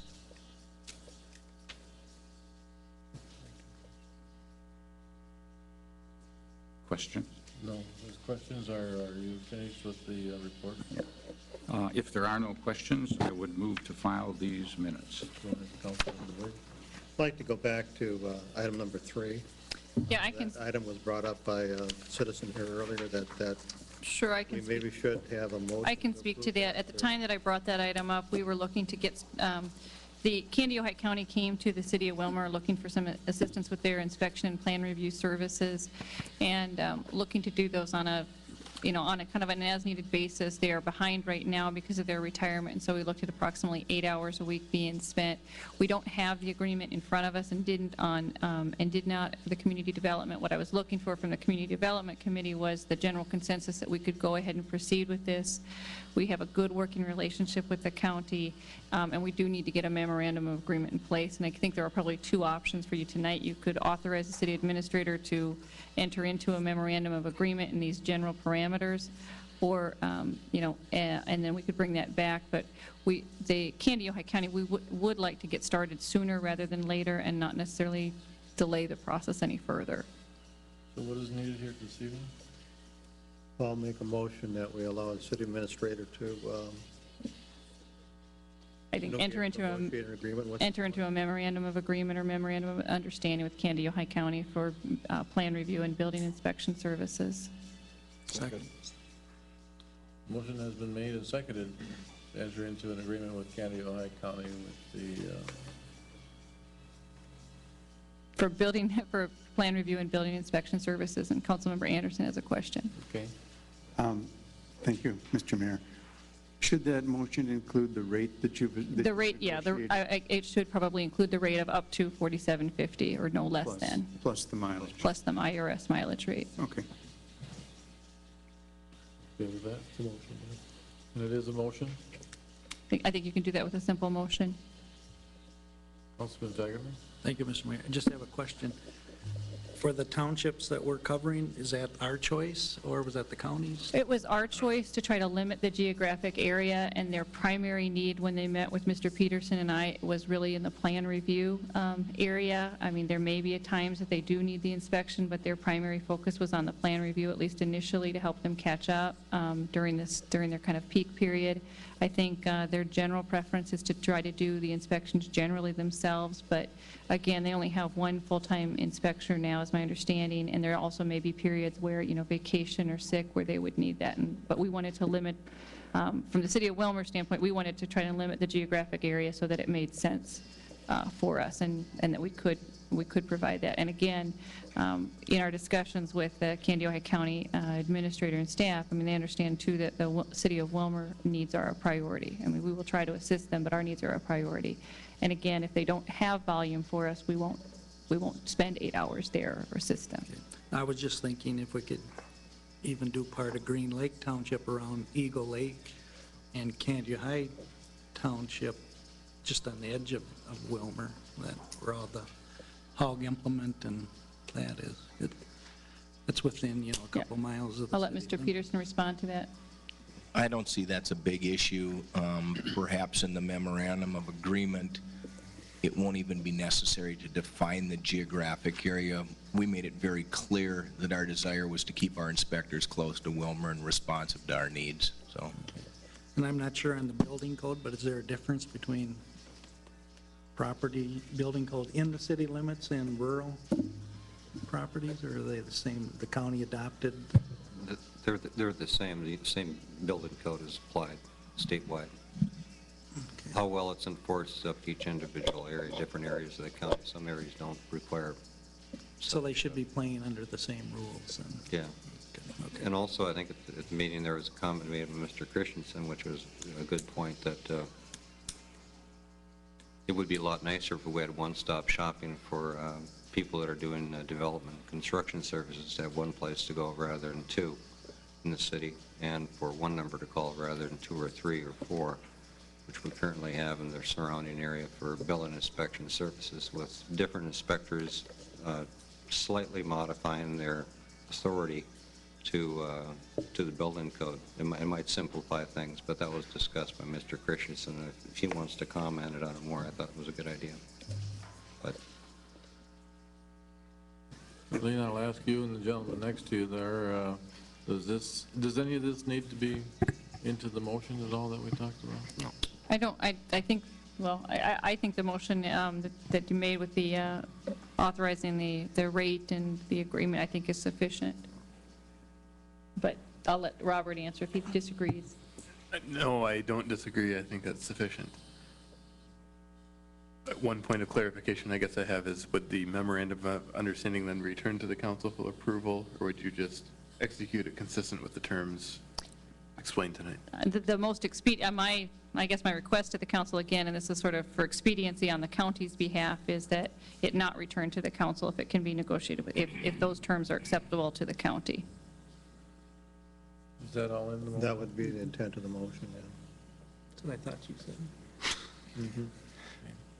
All those in favor say aye. Aye. Aye. Those opposed say no. That motion carries. Unless there are further questions, I'd move to file. Mr. Mayor, we have another question. Councilman Ahmed. Yes, thank you, Mr. Mayor. Regarding issue number 2, the Lakeland Hotel sales history and the information discussed at the meeting, we have a decision to make to be made by this group or the council and the mayor, and prior to the public hearing we have on the tax abatement on that particular property, I wonder if there's additional information that we could be received, and I'm not sure Charlene is putting some of that. There is a packet. There is a packet at everyone's place this evening, and right. that on the Lakeland Hotel that attempts to put all of that information that's been requested together for you in a memo that kind of lists what all is there. Certainly, if there's any additional information that's required, we'll certainly gather that. But this was an attempt to answer. There's the pro forma financials are there. The sales history is there. Some information from Joe Bankston, the executive director of the Candido City of Willmar HRA on housing and the housing terms are included in there, as well as 5-year tax history on the property. So again, we attempted to, from different questions that have been asked of us, pull all of that together. Some of the things I just rather be prepared for the hearing and have redundant questions, and to simplify the matter, I wonder if there's a couple of things could be that I am requesting that maybe we have staff look into to consider, and that is I asked about the developers' fees at the meeting, and I understand by the National Historical Preservation Society that the federal and state government both allow a 20% tax incentive for the developer to go ahead with this, contingent upon, and in there, when I was reading the law the other night, it made a comment on the approval of the national and the state historical groups to approve this concept with approving a developer's fee, but there is no real items as far as clarifying the quantity that the developer's fee, the developer is able to charge or pay himself for developing the project. And I just wonder if that can be defined somehow before the meeting, if we get that information. Also, the ownership issue. Excuse me, I'm not sure I need a little clarity on the question. Well, on the question, as far as the tax credits, in the current law that Congress have passed and our state legislators have passed, there is a item, and then I can bring it into and talk to you too, that defines the developer's fees or the developer's charges for developing the property, which in turn is paying himself back for his, I don't know, it isn't really defined what percentage or how much he or she or whoever the developer group is going to get paid or compensated for that group. And I'm not sure, I think it's something in there regarding fair, or there one simple word, but I don't recall that right now, but I can bring that over to you. And also, I was wondering who the new owners will be, if it's a new ownership, if we can find that out. And also, if it's a partnership, is it a new partnership that's going to be developed through this? I'm not aware of who that will be and what what group will be taking care of it. I'd like to be familiar with that. And also the new appraised value, I think you may have had that in your report too. They're asking for a 15-year tax abatement, and I'd like to know what the, after 15 years, what the current property will be valued at, and with the anticipated increase in revenue for the city and for the county and for the taxing jurisdictions. And also, I'd like to view the building prior to the meeting, if that's possible. I would be interested, and if there's anybody else who would be, I'd like to somehow get a hold of the developer and maybe just view that building prior to. And I would also like to have the review the plans and documents for the building prior to, if that's possible, if there's any preliminary plans to see what the total concept's going to be. It's just a request, and I thought I'd do it publicly rather than... Okay, thank you. We'll try to get those answers for you. I think the developer has previously shown some interest in providing a tour of the facility. We'll try to work on some dates for that, Okay, thank you very much, Ron. as well as get the answers to the other questions. Thank you. Any further questions or comments? There's one over Mayor, while we're talking about the Lakeland Hotel, and I see Mr. Rehnquist is still here, I do have a couple questions, if he wouldn't mind returning to the podium for us. The remark in the minutes, our minutes here, is that this would be the source of the funding for this $3-point-some million for the Lakeland proposed improvements to the Lakeland Hotel. It says that comes from private money, but that's a bit of a misnomer, isn't it? As I understand it, this money would come from the purchase by private companies of tax credits. Mr. Mayor, Councilmember Johnson, you have a good question, and it would be what perspective you choose to take on it. It is, my perspective is that it'll be private money that will purchase the available bonding, and you may be saying, well, it's public bonds being purchased by private money. And so on the one perspective, it could look at as though it was public funds, and then the other, the one that I choose to take is that it's private funds. Well, my understanding is, however you wish to, engage in that, in the perspective that you take. well, when Mr. Goodman from Minnesota Southwest Housing Finance, or whatever, Southwest, Minnesota South, I can't remember the full name of the thing, but when he came and spoke to us, he indicated that this would be financed through the purchase of tax credits. And of course, my understanding of those, correct me if I'm wrong, would be that companies buy these tax credits from the federal or state government, whoever's selling them, and in return for their purchases, the amount of money they put in, they get tax credits to offset future income tax liabilities that they may have to the taxing entity, whether it be the federal or the state government. I didn't come tonight prepared to get into an extensive dissection of the total funding mechanism. I thought we might do that again at another meeting, but you are correct. Again, it's the perspective that you choose to take on it. Yeah. Do you know whether or not for every dollar of tax credit that might be purchased by a private entity, whether or not they get an equal $1 tax credit to offset their income tax liabilities? I can't answer that at this time. I believe it's 92 cents on the dollar presently, which is high. And also depends on who your accountant is. But then there's tax revenues that would not then flow to the federal government, for example, if they were the seller of the tax credits. I'll just say yes, I believe you're correct at this time. I appreciate that. Thank you. Yeah, I just wanted to clarify that a little bit. I don't know how many people in the public might be watching, but it doesn't sound, I mean, when I understand it, it doesn't sound like it's strictly private money. So, thank you. Thank you. I believe that's true. Mr. Mayor? Could you have that answer for us when you come June 4th? I think we'll probably have it in an exhaustive format. Thank you, Councilman. Where do we leave off? I think we can now move to file these minutes. But before we do that, I want to thank Councilmember Amon for his good comments, and also Councilmember Johnson for your comments. And so I'll move that we file these minutes. Second. Motion has been, Mr. Dockin, that's her job. Thank you. a motion has been made and seconded to file the minutes of the Community Development Committee report for May 17, 2012. Discussion? All those in favor say aye. Aye. Aye. Those opposed say no. That motion carries. Can we get into the announcement of the council committee meeting dates? Councilman Ahmed. No labor relations plan, Mr. Mayor. Councilman Anderson. No Finance Committee meeting. Councilman Reese. Public Works, Public Safety, Tuesday, the 29th at 4:45.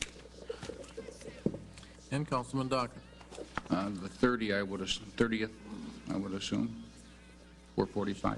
31st. 31st?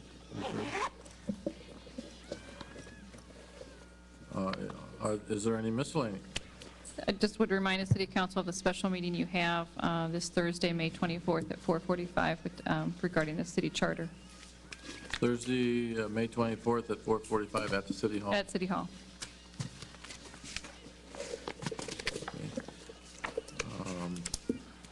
Do I hear a motion to adjourn? So move. Second. We are adjourned. The motion has been made and seconded.